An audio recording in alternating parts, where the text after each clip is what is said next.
This is Phil Breen from Phil's Records, and I certainly enjoyed Already Rollin'. Yeah. Silver Rise, real deal. We already rolling. You're already rolling. Silver Rise, we already rolling, baby.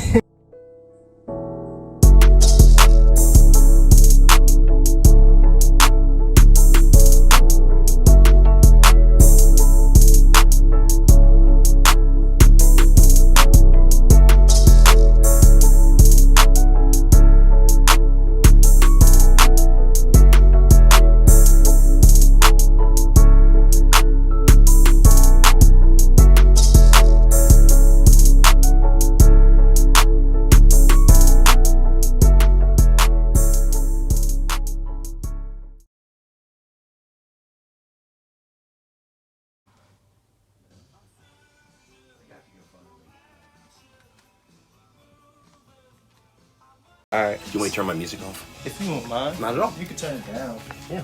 Kind of a little background music. That's perfect. I got a mic on you too anyway, so we're good. Awesome. So yeah.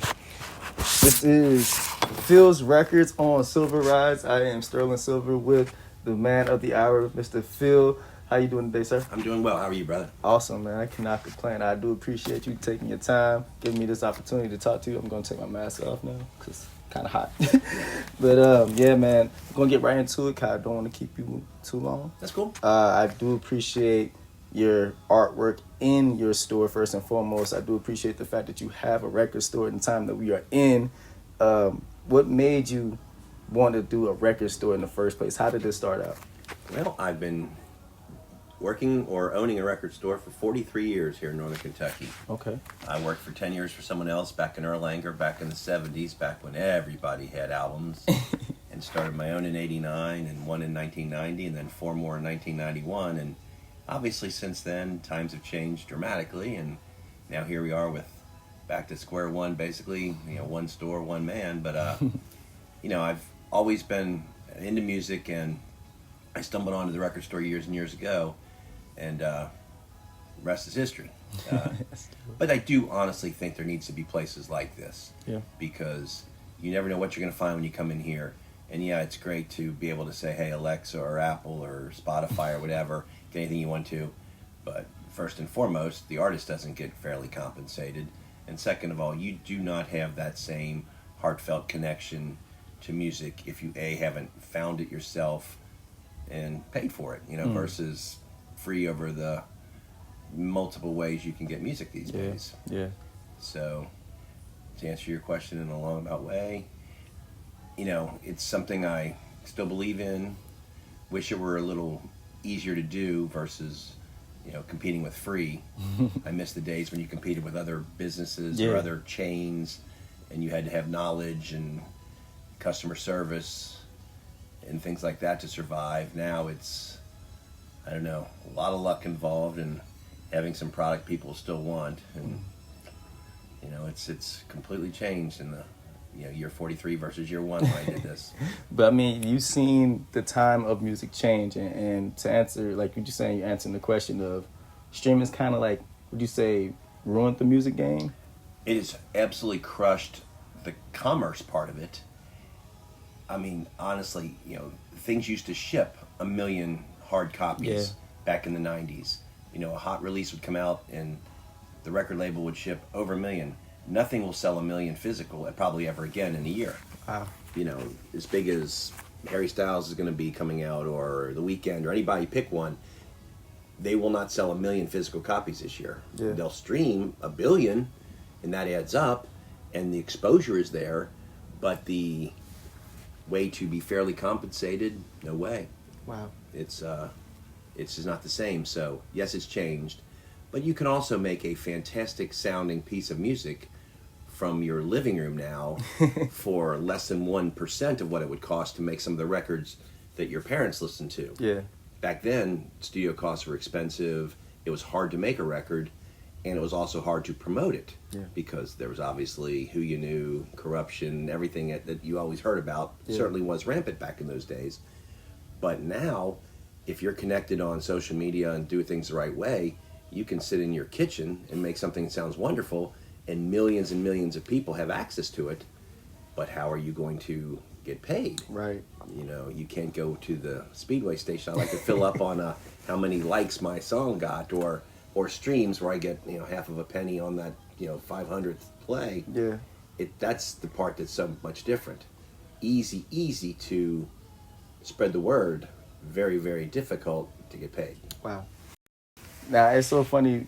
I came into the era where I saw the end of everything and the beginning of everything. So everything you're saying I can agree with. I used to remember CDs. I can remember my mom having a tape deck in her car. And now it's like you legit walk in your car and you see just a screen on the dashboard and that's it. So it's like the time of everything has changed. But for sure, I give you extra more respect for you to still have the, you know what I'm saying, the love to want to do this. You know what I mean? And this is authentic in my opinion. I've been to record stores, and I'll just keep it real with you. Record stores nowadays, they keep them more modern, but they want to kind of have that classic feel. I come in here, I can feel that I'm in a record store that's not changing for the, you know what I'm saying, for the eras. What one young man calls art, I call clutter and mess.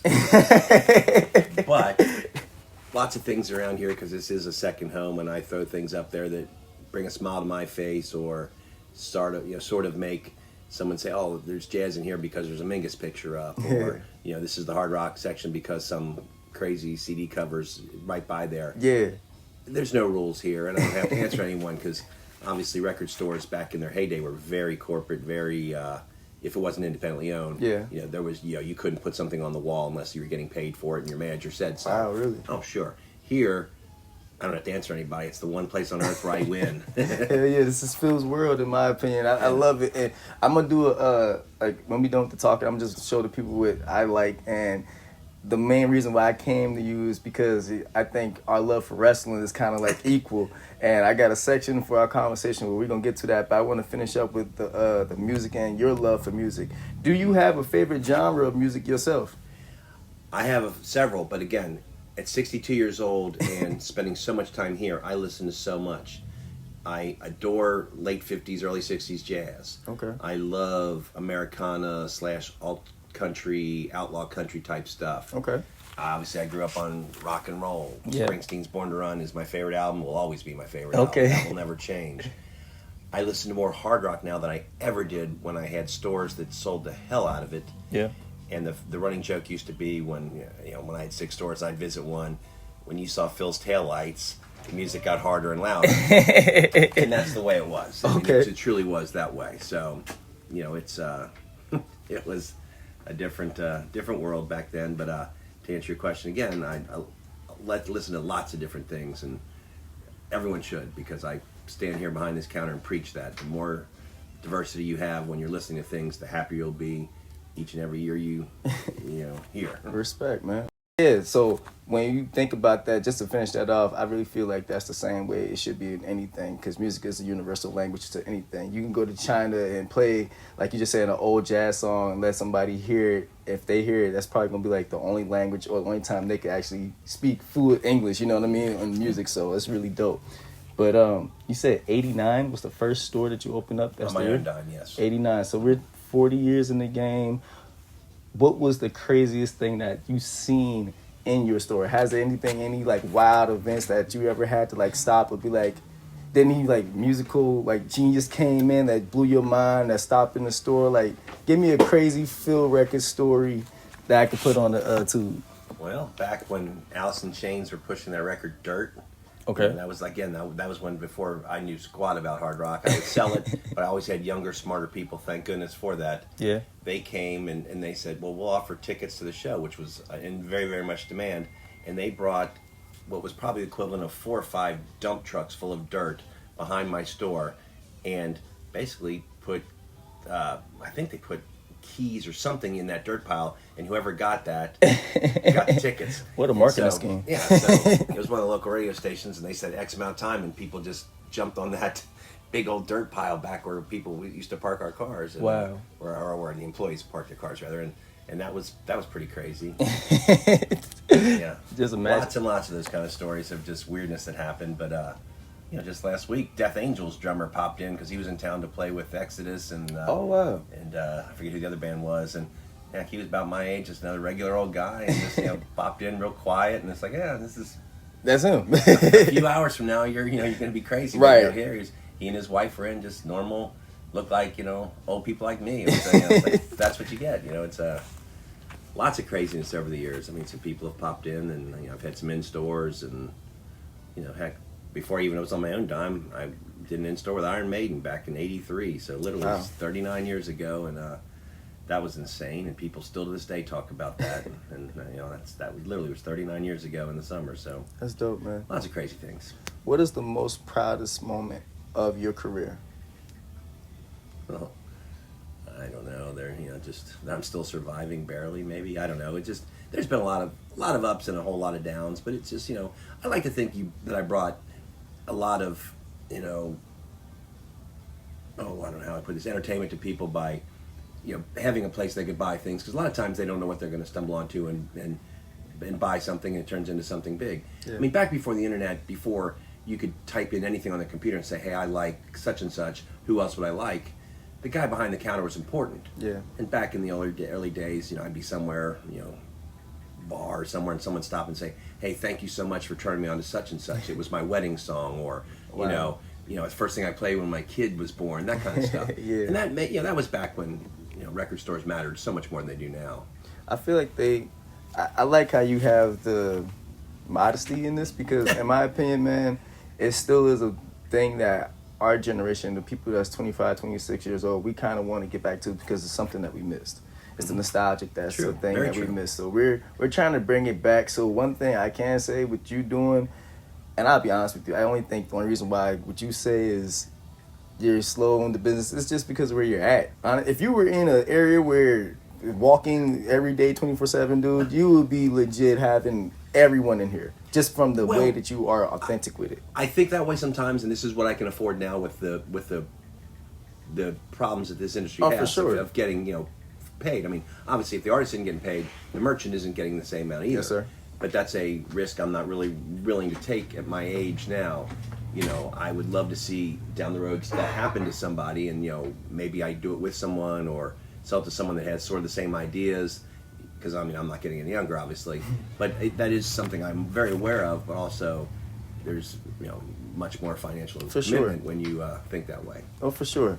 Is it definitely more of, at this point, this is just my baby? Like, it's always going to be something in Cross me? the bear, maybe instead of baby. I don't know.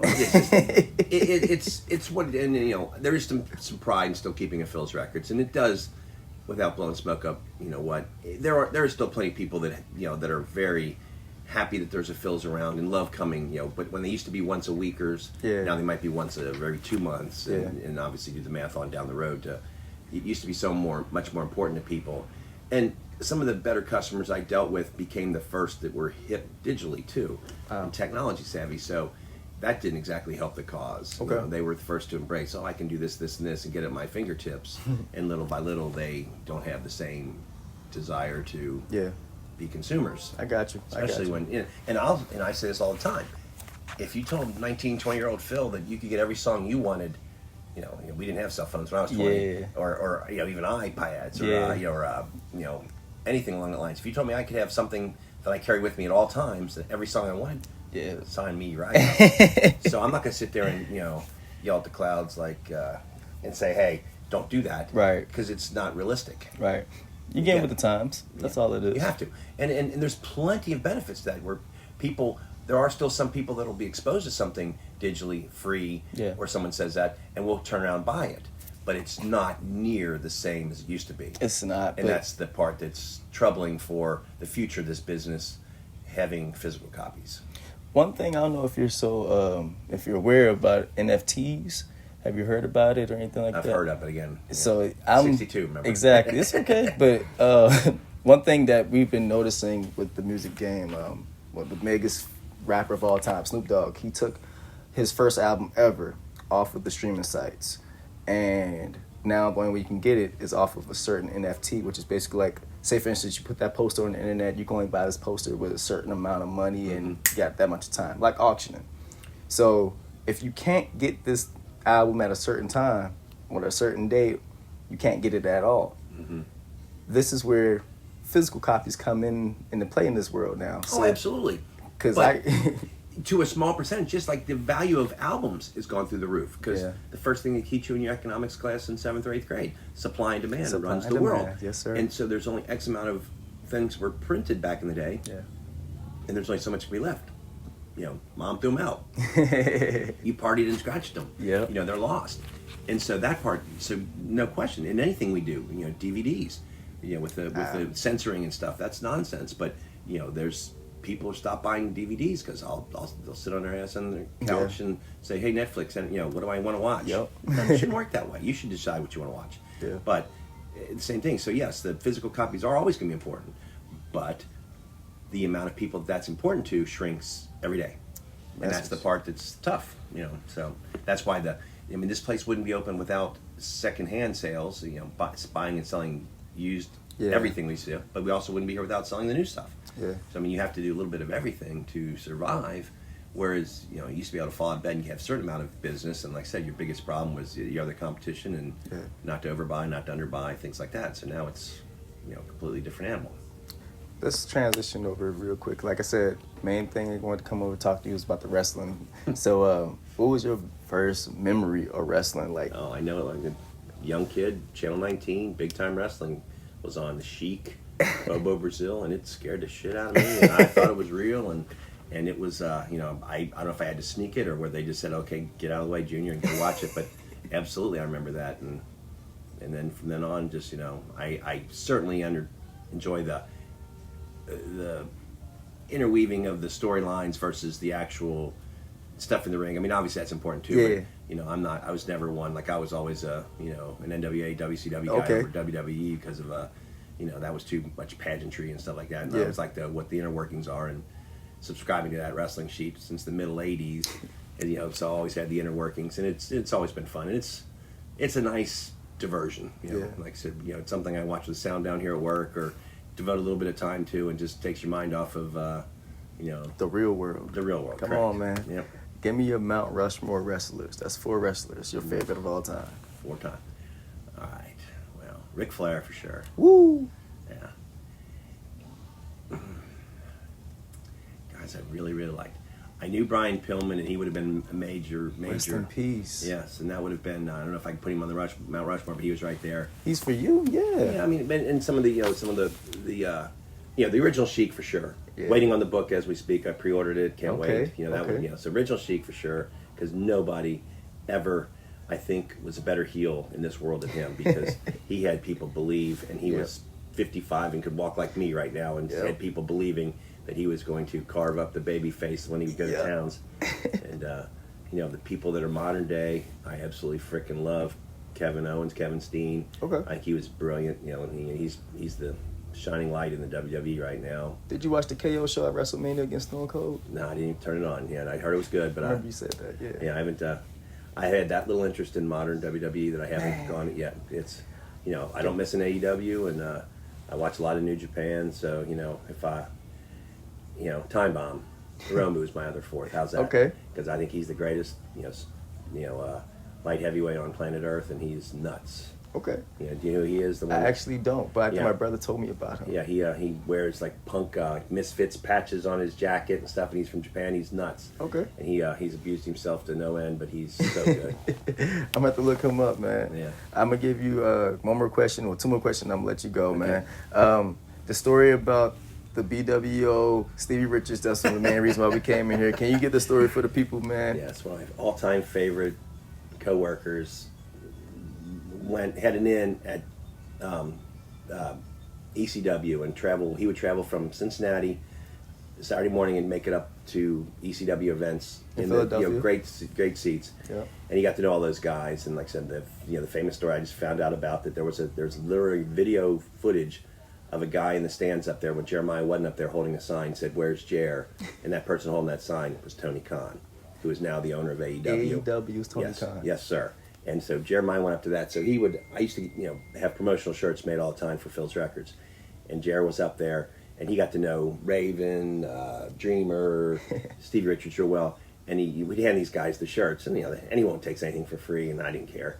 but Stevie Richards legit did a promo on ECW television wearing a Phil's Records T-shirt one time. And I thought that was pretty damn cool. Dude, that's and I always liked him too because you obviously don't take yourself very seriously if you're in the BW. right. Blue World Order. And Richards was a really cool guy, and I just enjoyed the hell out of that. So yeah, that's the story there. Respect, man. Last question I always ask the people that I interview: when it's all said and done, I'm a kind of a deep thinker. I know it was kind of a dark question, but I always think about it because it's going to happen to us all. When we have our obituary and the funeral, it's the time that we're born, it's the time we die, but it's that dash in the middle. That dash is the symbolization of what we did in the whole life. So when it's all said and done, Mr. Phil, what do you want that dash to represent for you? Well, that I was a family man, that they meant the world to me, and that outside the family, I like to think I did a few things that maybe made some people's lives a little more interesting over the course of however much time I have left on this planet did. So whether it be waiting on them in a record store or, other things I've done over the years and dealings with people, I like to think I hopefully made some people's lives a little more interesting. And, first and foremost, the family aspect, blessed with a great wife and two, kids that mean the world to me. So that's what I'd like to be remembered as. Dope, man. This is a modest, cool guy right here. I really wish that I grew up to be like one day when I get that age. You're not old. I call it season to the game. This game of life, you know what I'm saying? I flew past season, pal. Well, hey, like I said, I'm going to shake your hand on this, man, for real. Thank you for this opportunity, Anytime. Mr. Phil.